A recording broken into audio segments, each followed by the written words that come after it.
지금 플랫폼 같은 경우도 정부가 입법하겠다고 했는데 흐지부지되고 네. 어떤 정책이든 어떤 뭐 이 법안이든 간에 정부가 하겠다라고 한 게 제대로 되는 게 없어 보여요. 지금 현재로는. 그러니까 그 예. 늘 우리가 비판하는 지점인데 이 뭐 경제라든지 민생이라든지 국민의 삶에 대해서 네. 정부 여당이 무한 책임을 지고 책임감을 갖고 끌고 가야 되는데 그렇죠. 이 정부 여당은 오히려 그런 거에 대한 이제 무책임이나 무능력이나 이런 것들에 대해서 비판을 많이 받았잖아요. 네. 그래서 총선에서 이제 참패한 것인데 그런 지적들에 대해서 야당의 지적이나 국민들의 지적에 대해서는 이제는 거의 뭐 그냥 그거를 받아들여 갖고 개선하려는 것보다는 네. 맞서 싸우려고 그래요. 아하. 국민을 이기려고 한다고. 이 어제 지금 대정부 질문에서도 그런 이제 그런 태도들이 고스란히 총리라든지 국무위원들의 답변 네. 태도에서 들어지더라고요.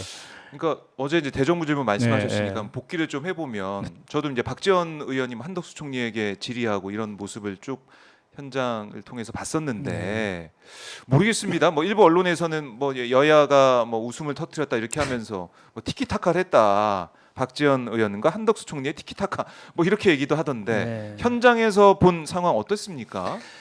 그러니까 일단 그 총리의 예. 답변 태도가 대단히 불성실했죠. 그러니까 무슨 개콘 찍듯이 그러니까요. 그냥 말장난하듯이 얘기를 하는 것 같기도 네, 하고요. 그러니까 박지원 의원은 원래 그 스타일이 네. 이제 워낙 그 정치적으로 연륜이 있는 분이라서 음, 이제 같은 지적을 하더라도 이렇게 좀 설득력 있게 하려고 하는 그렇게 좀 그러고 이제 과거에 한 총리와의 그런 인연이라든지 예, 김대중 정부에 예, 있었던. DJ 때 한 총리를 추천한 사람이 본인이었고 그때는 소신있고 잘 하더니 그 대통령에게도 그 쓴소리도 잘 하더니 왜 지금 이렇게 바뀌었냐 이런 과거의 이야기들을 하면서 이제 그 지금 좀 총리로서 역할을 제대로 하라는 지적을 하는 건데 그거를 좀 약간 뭐 농반 진반 비슷하게 막 받아치더라고요 이렇게 뭐 그렇게 하면서 지금 왜 이렇게 국정이 왜 이러냐 그랬더니 박지원 의원 같은 분이 대통령실에 없어서 그렇다. 뭐 이런 식으로 답변을 하잖아요. 네. 그러면 나를 쓰세요. 그랬더니 추천하겠습니다. 또 이렇게 얘기하고.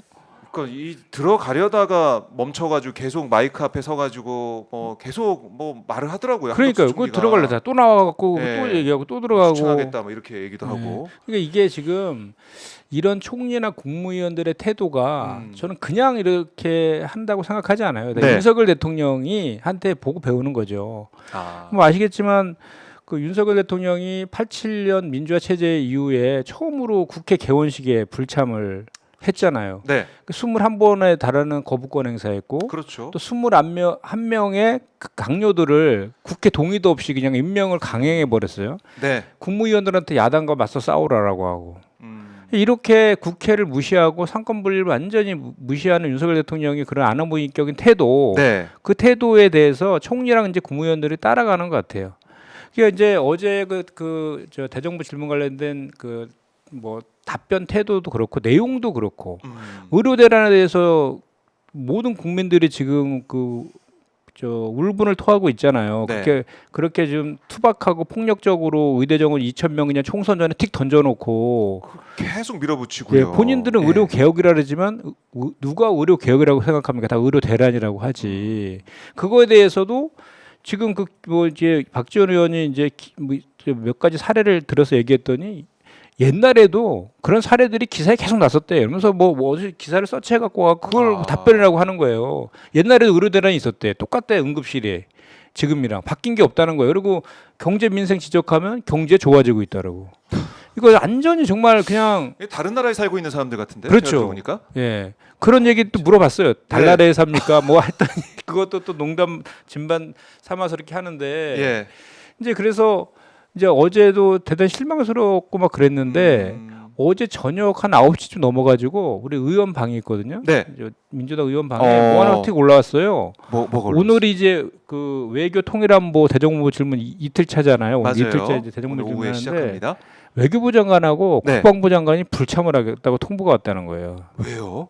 그래서 아니. 서울에서 열리는 뭐 행사에 참석해야 된다는 이유로 불참을 통지했는데 오늘 이제 그 대정부 질문하는 의원들이 6분인가 계시는데 그분들도 몰랐대요. 야. 불참하는지를. 이거 그래서 예. 국회에 나오는 일보다 더 중요한 일이 있습니까? 그러니까 이게 지금 처음이라는 거지 않습니까? 그래서 그리고 또 하나는 뭐냐면 우리 헌법 제 62조에 보면 네. 총리와 국무위원은 국회에서 요구하면 출석해서 답변할 그 의무를 부여하고 있거든요. 그리고 이것은 그냥 임의로 선의로 출석해달라 이렇게 한 게 아니라 지난 9월 2일 날 본회의에서 의결한 거예요. 맞아요. 의결했습니다. 그 법적 의력이 발생한 거거든요. 그럼 법적 의력이 발생했음에도 불구하고 그리고 이분들이 무슨 해외에 있는 것도 아니고 네. 국내에 있는 행사장에 참석한다는 그 이유로 보통 보면 장관들 보면 뭐 행사 있으면 축사 정도 하지 않습니까? 개회사라든지. 아니 쭉 있는 건 아니잖아요. 그리고 꼭 국회가 그렇게 가장 중요하잖아요. 그렇죠. 국회는 우리 더불어민주당 의원들이 묻는 게 아니라 국민들이 국민을 대의해서 네. 묻는 거잖아요. 그러니까 이런 그 아나무인격인 태도들이 야. 결국 윤석열 대통령이 그렇게 하니까 이렇게 해야 되는구나라고 이제 학습 효과가 생긴 것 같아요. 그러니까 이제 국회를 윤석열 대통령이 사실은 무시하고 있는 상황 아니겠습니까? 네. 개원식에 안 왔다. 근데 개원식에 안 온 그 당일에 미국 상원의원들 만나가지고 뭐 만날 수는 있어요. 근데 김건희 여사 생일 파티 생일 했다는 거 파티하고. 아닙니까? 그렇죠. 꽃다발 받고 네. 떡볶이 같이 먹고 네. 국회에 나오는 것보다 그 일이 더 중요한가? 음. 김건희 여사 생일 파티 해준 게 더 중요한가? 이런 지적, 이런 비판이 계속 나오는 거 아니겠습니까? 그 대통령을 따라가는 국무위원 한덕수 총리의 모습이다. 이렇게 보셨군요, 어제. 지금 보여지는 게 딱 그런 모양이잖아요. 아니 오늘은 하다못해 국무위원이 불출석을 한다라고 하니 이거 법적인 효력까지 있는 거고 헌법에도 네. 있는 건데 헌법과 법률까지도 지금 위반하면서 이렇게 국회를 무시하는 이런 아나무인 태도가 정말 걱정스럽습니다. 그러니까 이제는 예. 그 뭐 우리가 이제 그 총선 민의를 따라라 국정 기조를 전환하라 이런 거는 사치가 돼 버렸어요. 그냥 뭐 이렇게 뭐 출석을 하면은 거의 정말 불성실한 태도를 일관하고 또 이제는 불출석까지 하겠다고 그 전날 그것도 하루 전날 그것도 일방적으로 통제하고. 네. 그러니까 제 기억에는 국무위원들이 대답하고 뭐 총리가 대답하고 이럴 때 질문을 다 듣고 답변을 하고 이게 이제 보통이었잖아요. 네. 근데 어제 보니까 한덕수 총리는 계속 자기 말을 하더라고요. 네. 국회의원이 물어보고 말을 해도 음. 자기 말을 끊지 않고 계속 얘기를 해요. 그러니까요. 그러니까 거의 뭐 싸우러 나온 상황 아니냐, 아니면은 뭐 지금 박지원 의원이 화면에 좀 나오고 있지만 뭐 농담 따먹기 하러 나온 거 아닌가 이런 생각이 들 정도로 국민들이 볼 때는 정말 불쾌하다, 화가 나는 대정부 질문이었다 이런 생각이 듭니다. 네. 그리고 이제 그 정부 여당은 이제는 그 완전히 프레임을 네. 그러니까 본인들의 야당과 국민을 대하는 태도나 이런 것들을 이제 정확하게 그 방향을 잡은 것 같아요. 그러니까 이제 여당 의원들도 권성동 의원이 처음으로 이제 나와서 어제, 주자로 예. 질문을 하는데 계속 전 정부 얘기만 하고 음. 무슨 그 문재인 전 대통령 딸 네. 문제 그걸 뭐 캥거루 게이트라고 이렇게. 캥거루 게이트. 예, 이런 식으로 표현하면서 그러니까 지금 안타까운 게 뭐냐면 현 정부에 대한 그 대정부 질문이잖아요. 그럼 네. 현 정부에 대한 것들을 질의하고 그거에 대해서 국민들이 궁금해하는 거를 대신에 질문하고 성실한 답변을 그 국민들한테 하도록 하는 그 역할이 대정부 질문인데 언제까지 전 정부 얘기만 끌어다가 계속 물타기 할 거냐 이거죠. 그러니까 지금 이제 국민들이 그 전 정부 얘기하고 야당 탓하고 국민 탓하고 시민단체 탓하고 이렇게 한다고 예. 현재의 그 국정 무능이라든지 윤석열 그 정권에서의 각종 의혹들, 김건희 여사와 관련된 의혹들, 최혜병 관련된 의혹 이런 것들이 덮어지지 않거든요. 네. 그런데 쫙 계속해서 그런 이제 너무나 이제 뭐랄까 이렇게 그 일상적으로 이제 그런 패턴들이 이제 연이어져 이어 나오니까 네. 뭐 지금 문재인 전 대통령에 대한 수사 관련해서도 다 지금 현재 그 궁박한 그런 국정 지지도라든지 또는 그 김건희 특검, 최혜병 특검 이런 거에 대한 물타기용이다라는 인식들을 국민들이 하잖아요. 네. 그런 것들이 여론조사에도 반영이 되고 있는데도 불구하고 그냥 안 하고 오히려 더 세게 해야 된다라고 생각하는 것 같아요. 우리가 그 동안에는 너무 그 미온적으로 대처해서 이런 거 아니냐 이렇게 오판을 지금 하고 있는 것 같아요. 너무나 국민 정서랑 떨어져 있잖아요. 의료대란이 아니라잖아요. 그러니까 뭐 결국에는 자신은 지지하는 네. 뭐 이제 김문수 고용노동부 장관이 임명되는 모습을 보면서 자신을 지지하는 이른바 이제 개신교 보수적인 네. 그런 세력들만 좀 이제 모아서 가는 또 문재인 전 대통령을 비판하고 또 비난을 해왔던 그 사람들 좀 모아서 가려는 그런 느낌 든다. 그러니까 탄핵은 절대 안 당하겠다.